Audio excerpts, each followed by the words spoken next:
អូនចិនដា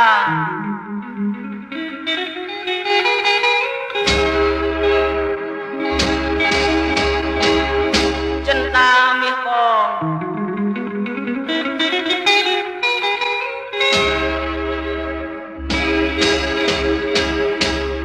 ងនឹកអូនណាងចិនដាប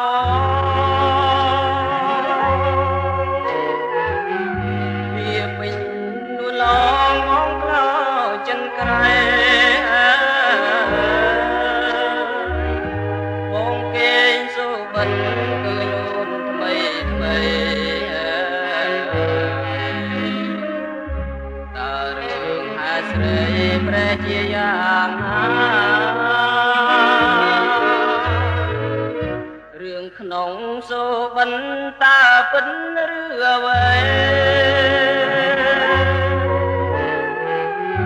បើសិនចិនស្រីក្រឡាំកំណាមានតែទាំងភ្នែកចងដៃជីវាវាពេញជាការមកជូនស្រីហាបងនៅសមរភូមិរួមមិត្ត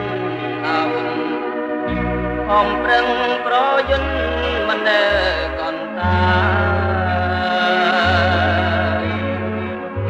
បើជីវិតថ្លៃពុំសូនឡាវិលជួងត្រានត្រាយសួររឿងហេតុស្រីអូនស្នេហ៍រួមបងដូចស្នេហ៍ជា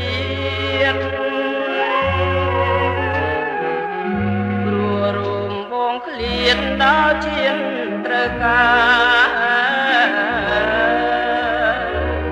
រឬមុនបងទូនស្រីលែងប្រាថ្នាចំចងស្នេហាបងស្នេហ៍ជាតិម្ដង